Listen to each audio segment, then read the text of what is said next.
जहां आपकी कोई कीमत नहीं, वहां पर रुकना अनुचित है, चाहे वो किसी का घर हो या किसी का मन। जब कोई हाथ और साथ दोनों ही छोड़ देता है, तब कुदरत कोई ना कोई उंगली पकड़ने वाला भेज देता है। उन्हीं का नाम कान्हा है।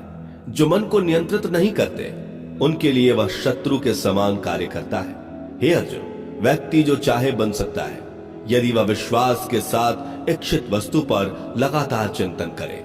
सिर्फ दुनिया के सामने जीतने वाला ही विजेता नहीं होता, बल्कि किन रिश्तों के सामने कब और कहां पर हारना है, यह जानने वाला भी विजेता होता है। जो लोग बुद्धि को छोड़कर भावनाओं में बह जाते हैं, उन्हें हर कोई मूर्ख बना सकता है। वक्त से पहले मिली चीज अपना मूल्य खो देती है और वक्त के बाद मिली चीज अपना महत्व। मनुष्य को अपने कर्मों से संभावित परिणामों से प्राप्त होने वाली विजय या पराजय, लाभ या हानि, प्रसन्नता या दुख इत्यादि के बारे में सोचकर चिंता से ग्रसित नहीं होना चाहिए। आत्मा पुराने शरीर को वैसे ही छोड़ देती है जैसे मनुष्य पुराने कपड़ों को उतार कर नए कपड़े धारण कर लेता है। जैसे जल में तैरती नाव को तूफान उसे अपने लक्ष्य से दूर ले जाता है, ठीक वैसे ही इंद्रिय सुख मनुष्य को गलत रास्ते की ओर ले जाता है। आपका विश्वास एक पर्वत को भी खिसका सकता है, लेकिन आपके मन का संदेह दूसरा पर्वत खड़ा कर सकता है। हमारा खुद पर विश्वास होना बहुत ही जरूरी है, क्योंकि हम अपने रास्ते पर खुद चलते हैं। वक्त कभी भी एक जैसा नहीं रहता। उन्हें भी रोना पड़ता है जो बेवजह दूसरों को रुलाते हैं। अपने इच्छा शक्ति के माध्यम से अपने आप को नई आकृति प्रदान करें। कभी भी स्वयं को अपनी आत्म इच्छा से अपमानित ना करें। इच्छा एकमात्र स्वयं का मित्र होता है और इच्छा ही एकमात्र स्वयं का शत्रु भी। अपनी पीड़ा के लिए संसार को दोष मत दीजिए। अपने मन को समझाओ। तुम्हारे मन का परिवर्तन ही तुम्हारे दुखों का अंत है। खुद को कमजोर कभी नहीं समझना चाहिए। अगर आप गिरते हो तो उठने का प्रयास करो, लड़ो, पूरी निष्ठा से अपना कर्तव्य, अपना कर्म निभाओ। बाकी सब मुझ पर छोड़ दो।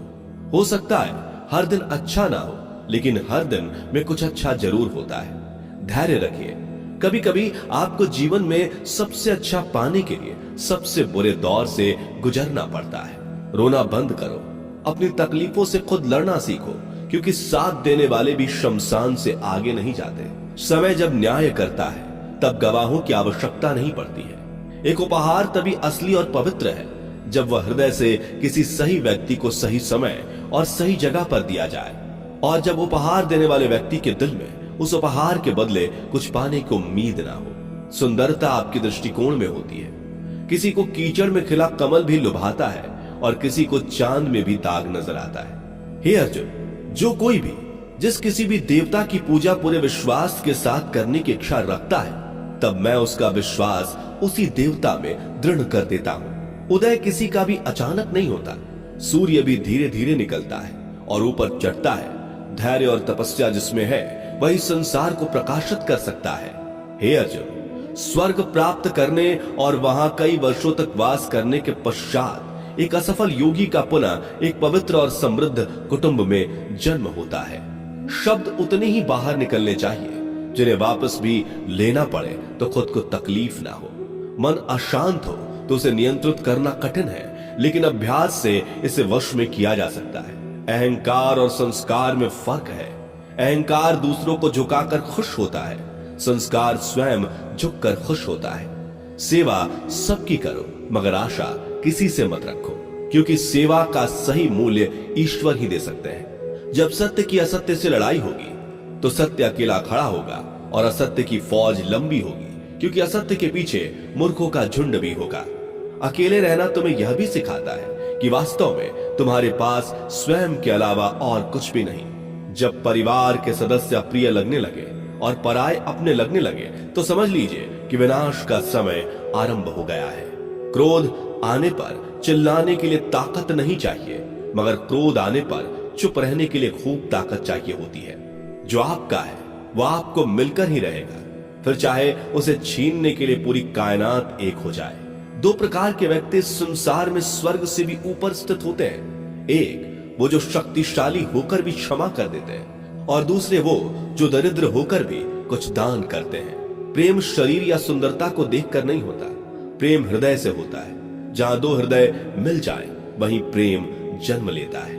किसी भी व्यक्ति को अच्छे से जाने बिना दूसरे की बातें सुनकर उसके प्रति कोई धारणा बना लेना मूर्खता है। अगर साफ नियत से मांगा जाए तो ईश्वर नसीब से बढ़कर देता है। जो हुआ वह अच्छा हुआ, जो हो रहा है वह अच्छा हो रहा है, जो होगा वो भी अच्छा ही होगा। मेरा, तेरा, छोटा, बड़ा, अपना, पराया मन से मिटा दो, फिर सब तुम्हारा है और तुम सबके हो। जब भी विनाश होने का प्रारंभ होता है, शुरुआत वाणी के संयम खोने से होती है। जीवन में सब कुछ खत्म होने जैसा कुछ भी नहीं होता। हमेशा एक नई शुरुआत हमारा इंतजार कर रही होती है। जीवन में यदि खुश रहना है तो अधिक ध्यान उस चीज पर दें जो आपके पास है, उस चीज पर नहीं जो दूसरों के पास है। उस दिन हमारी सारी परेशानियां खत्म हो जाएंगी, जिस दिन हमें यकीन हो जाएगा कि हमारा सारा काम ईश्वर की मर्जी से होता है। विपत्ति में धैर्य, वैभव में दया और संकट में सहनशीलता ही श्रेष्ठ व्यक्तियों का लक्षण है। जो व्यक्ति स्पष्ट और सीधी बात करता है, उसकी वाणी कठोर जरूर होती है, लेकिन वह कभी किसी के साथ छल नहीं करता। जो अच्छा लगे उसे ग्रहण करो, जो बुरा लगे उसका त्याग, फिर चाहे वह विचार हो, कर्म हो या मनुष्य। बुराई बड़ी हो या छोटी हमेशा विनाश का कारण बनती है, क्योंकि नाव में छेद छोटा हो या बड़ा, नाव को ही डुबो देता है। अपने परम भक्तों जो हमेशा मेरा स्मरण या एक चित्त मन से मेरा पूजन करते हैं, मैं व्यक्तिगत रूप से उनके कल्याण का उत्तरदायित्व लेता हूं। जो दान बिना सत्कार के कुपात्र को दिया जाता है वह तमस दान कहलाता है। परिवार और समाज दोनों ही बर्बाद होने लगते हैं जब समझदार मौन और ना समझ बोलने लगते हैं। आप वापस नहीं जा सकते और शुरुआत को नहीं बदल सकते, लेकिन आप चाहें वहीं से शुरू कर सकते हैं और अंत को अवश्य बदल सकते हैं। जब उम्मीदें टूटने लगे, कोई रास्ता दिखाई ना दे, तो एक बार भगवत गीता की शरण